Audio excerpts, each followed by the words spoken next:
Hi again then folks, and welcome to the second of 10 special projects builds in my, well, special projects pack number 2, which of course the first one I put out in December, now in January.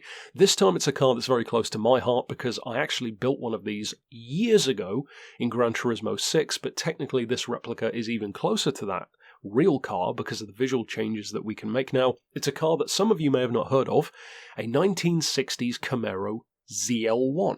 Some people probably don't know there was a ZL1 back then, but it was a beast. It was essentially a dragster that you could buy. Not very many were made, and they were rated at about 540 horsepower. Or sometimes, some claims have been made that it was in excess of that. So crazy powerful production Camaro has got to be one of the most powerful production cars of its time. And this is actually a replica which I've made the livery and the design for, which I usually source from the community, but nobody had really done one that looked as I wanted it to. So that's what I've done. I was originally planning to stick to the real-life colours that they came in, which would have been a nice touch, but since I couldn't find those official Chevy colours, I decided to, instead of trying to make approximations, just go with some period-appropriate kind of old-school tones, kind of like the beigeish gold that I've gone for here.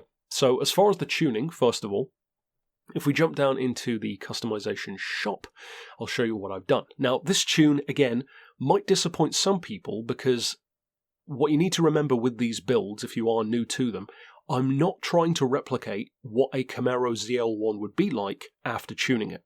I'm trying to replicate what a Camaro ZL1 would be like if it's just arrived in the game. So a stock 60s ZL1. So in other words, a pretty bad muscle car by today's standards in terms of handling and brakes, etc. So that's what we're replicating, just with way more power and more performance as the real vehicle had. So we've got sports brakes, or at least the pads. That might be overkill, according to some people. You know, technically the real car might not have been that good, but that's what I've gone for. We've got comfort mediums as standard, but I've changed that to comfort softs, just to give it a little bit of an improvement. We've got the bored-out engine, the high-lift cams, the sport clutch and flywheel. The ballast is fitted as well. As far as the semi-racing stuff, we've got the crank, the fully customised computer. Unfortunately, I have had to go with the low-end supercharger, even though, as I recall, the real car is not supercharged. But unfortunately, I had to do that to just get to the right amount of horsepower, so you'll have to forgive me there. We've gone for the fully customised diff. As far as the racing stuff, we have our stroked-out engine balance tuning with polished ports, a racing filter, race exhaust manifold. Surprisingly, perhaps, I have not done the suspension or the transmission. So like I said, I'm replicating a stock car in some senses. So don't expect it to be some, lap record breaking monster. And as far as the rest, these extreme parts are not fitted either. So it's actually a pretty simple build. In each pack, I like to do these kind of simple versions. So last time in December, for example, I did a couple like that, like the Viper Time Attack, which didn't have too many major changes. It was just a slightly different car. Likewise with this one. So we've got the comfort softs fitted. As you can see, it sits at below 550 points. So, I mean, you could technically use it in some events if you wanted to, but it's more of just a car to showcase what this vehicle could feel like if it were in the game more than anything else. So we've got standard suspension, standard diff, no NOS, of course.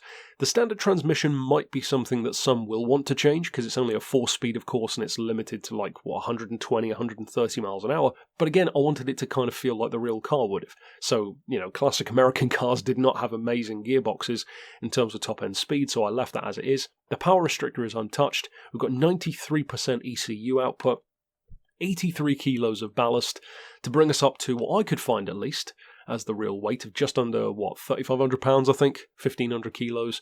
And then we've got that set 20% to the front. Then as far as the rest, we have, of course, the supercharger fitted, the sports brake pads, the sports clutch, and then all of these parts fitted as well. So it's, like I said, a very simple tune, and unfortunately, I had to take a couple of liberties in terms of achieving it because of just what you can do in the game. So, of course, a much larger engine would have been more appropriate based on the real car. Not having a supercharger would have been ideal, but, I had to work with what I was given. So that's it for the build. Now let's jump out to the circuit, of course, and I'll show you what it can do. So, in practice, this is technically probably the worst car of this Special Projects pack, not because it's bad per se, but because it's just deliberately limited in terms of what it can do. You know, it's an old muscle car with a limited gearbox, standard suspension, standard diff, so I wanted it to feel that way. I wanted it to feel period appropriate, but at the same time, it is way faster than a standard Camaro. I mean, it's basically in the game like a 540 horsepower, but otherwise stock Camaro. So of course it's going to be quick. And even though the points are relatively high because of the horsepower, I wouldn't necessarily recommend trying to race it online. You know, it's pretty limited in terms of its use, because although the acceleration is fantastic and the handling, you know, it's not undrivable by any means, it does like to spin up one wheel, unsurprisingly. But in terms of overall use, I would, as I said earlier on, recommend this mostly for those who just are a fan of muscle cars, or pony cars, whatever you want to call them, and would love to have something like the old ZL1 in the game, but we don't. So this is just to experience what that could feel like the ACR Viper, like the Time Attack Viper, like other tunes that I've done, and other tunes which I will. So if you do decide to use it, I hope you have a ton of fun with it. Of course, if you missed my tune earlier today, a replica of the Porsche 911 GT2 RS, part of this same pack, then of course check that one out and remain on the channel for the coming week, where I'm dropping the rest of the other 8 tunes twice a day. But for now, as always, thanks for watching.